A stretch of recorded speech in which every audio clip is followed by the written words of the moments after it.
Who are you? Who are you? It was the first time Ayanokoji Kiyotaka spoke to you, but you weren't surprised. You were sure this would happen. He was, after all, a genius. He was bound to recognize you, and you did him, but you didn't think he'd approach you about it. You'd never spoken to him in the White Room. Truth be told, you weren't in there for very long. A few months, maybe. But then you were switched rooms.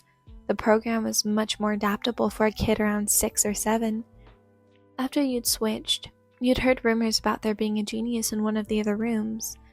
You'd only put 2 and 2 together when introductions were made. He was quiet and too awkward. You didn't even have his name until then.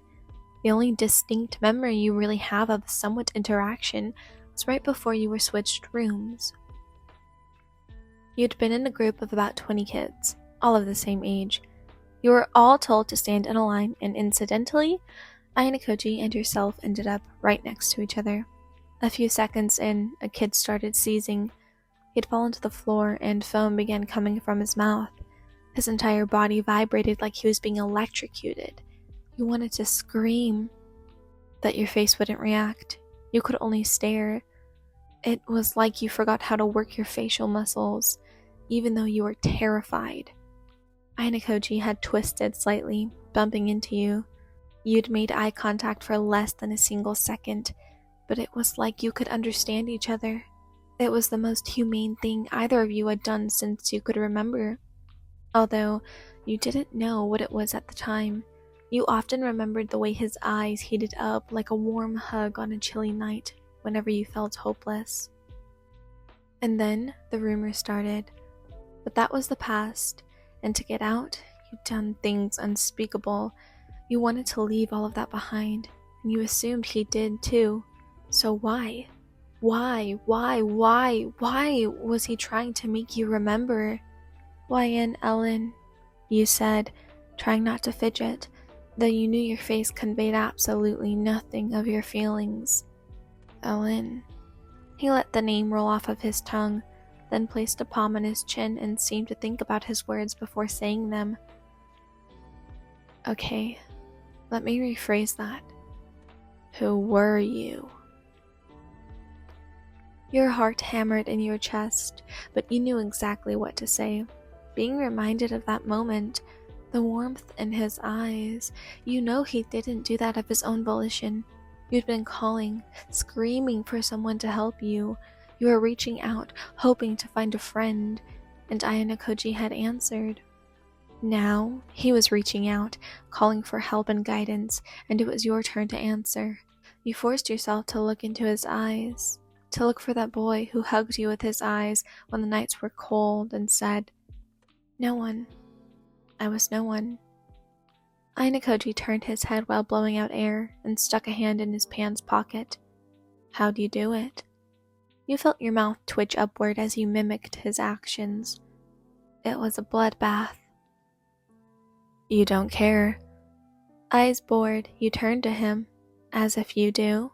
We're agreed then. Oh yeah. You stretched your arms above your head. No way this can get out.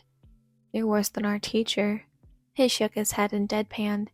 And you're worse than me, genius. Don't call me that. Right, you're keeping a low profile. That's understandable. I didn't recognize you at first. You were confused and a little scared. You thought neither of you was going to talk about the past anymore. But you were also curious as to what he would say. So you prompted. And? Nothing. That's it. Oh. Helen. What? You were ready to make your way back to class. Helpodikita. Not you? He raised a brow. No, not yet. I refuse to be your pawn, Kiyotaka. You lifted your head, meeting his stare with a cold one. I refuse to be anyone's pawn. People are tools. He shrugged. Then be mine. You smirked, narrowing your eyes. You really are a psycho. He clicked his tongue, but his expression remained neutral. Well, I wouldn't expect you to understand. You've never felt anything. You shook your head, a frown replacing your maddening grin. And you have? You frowned and looked away. Shut up. Thought so? How annoying. Hey look, maybe I was wrong. I'll kill you. You jerked your head toward him. I don't doubt it. He faced you and smiled, then held out his hand. Don't be my pawn, Wyan. Be my partner. At first, you were hesitant, but then you decided to agree on a single condition. When your hand met Kiyotaka's, you used all the strength you had, gripped his hand, and pulled him in, whispering into his ear. But the second I feel like I'm being used, I will kill you. I already told you, he breathed, seemingly annoyed. I don't doubt it. Then let's be good friends, Kyo. You stood back and frowned. Don't call me that. He frowned harder. I read somewhere that friends use nicknames. You tilted your head. I don't care. But no. Kyo. You're a pain. Cute. Psycho. Oh, is that mine? Sure. Cool. So what should we tell the others? We need a backstory. We were middle school friends, grew apart, and are just now mending our friendship. Did we have a fight? No, we just grew apart. Okay, sure. Hello everyone! I hope you enjoyed this video. It was requested, but I couldn't find like an Ayanokoji, like I couldn't find an X reader.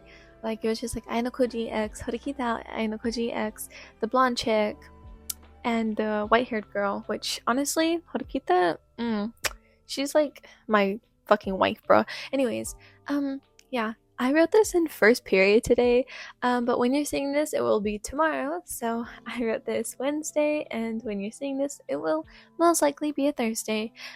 Yeah, anyways, hope you guys enjoyed. Have an amazing morning, have an amazing evening, have an amazing afternoon, whenever you are, and I'll see you guys when I see you guys. Goodbye, everyone.